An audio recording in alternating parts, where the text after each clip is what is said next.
Тіпті Мұса пайғамбарды білесіздер, мұны айтып қой. Ана бір жерге қашып келеді Мадиян еліне. Кеп отырған кезде көлеңкеде отыр, жаңғыз өзі қарса біреулер қойларын суғарады, кетіп қалады. Бір екі қыз қойын қайырып суғара алмай тұрған кезде бірақ та олар сендер не қылып тұрсың? Енді елдің бәрі суғармайынша біз суғара алмаймыз, әкеміз қартайып қалған, мал бағуға жарамайды, біз қыз бала болып бағып жүрміз. Қыз бала болғаннан кейін бәрі шегінеді. Ол еркек кісілер деген не қылып жатыр?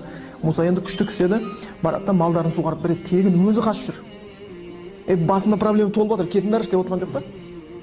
Біз сәл бір басымызға проблема түссе, ел танымай қаламыз ғой.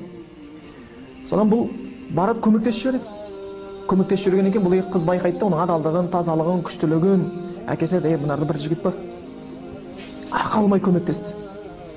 Сосын оның жүрген тұрысынан байқады да, басқа жігіттер сияқты қылбаң, қылжалақ деп тұрған жоқ.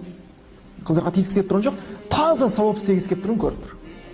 Әкесіне бар айтқан кезде әкесі ол жігіт шақырыңдар, сөйлесем деген кезде бір қызды жібереді ғой. Әкем шақырып жатыр, сізбен сөйлесейін деп еді дейді. Сонда Мұса пайғамбар не дейді? Жүріп кете берді айтпайды. Қараң қандай әдеп. Қызға айтады, артымнан жүріп отырып, жолда айтып отыр дейді. Бір неде оңға солға да айт дейді, бір неде қолына майтата салып отырып, оңға кететін болса оңға тас лақтырып, сөйтіп жүріп отырғанда. Бөтен қызды алдынан жүруге ұялып тұрды. Міне сол үшін ол пайғамбарлар олар. Түсіндіңіздер ғой? Ешкім көріп тұрған жоқ қарасаң.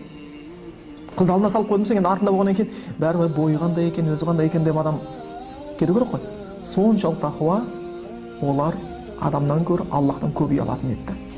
Қызды артына салып отырды. Қыз келген кезде Құранда сипаттады, алал истихя деп келеді. Құранда қызды сипаттаған деп келеді. Қыз дейді ұялып деп айтпайды.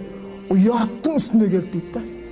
Сөзі де, өзі де, жүрісі де бәрі ұялып тұр да. Келіп әкем шақырып жатыр деп айтып отыр.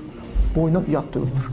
Өйткені әйел баласының бойына ең қатты керекті болатын нәрсе ол ұят. Әйелдің бойында әшекей көп қой. Ананы мысалға алтында тағатын шығар, сырға да тағатын шығар, шашында бояйтын шығар. Бірақ ең үлкен әшекей әйелді көркемдейтін бұл ұят болып табылады екен. Бұдан үлкен не жоқ. Сол үшін бұл Құранда пайғамбардың, Мұса пайғамбардың қандай аманатқа мықты тақуа екенін бір көрсетіп қойды, жай жүріс сөзінен.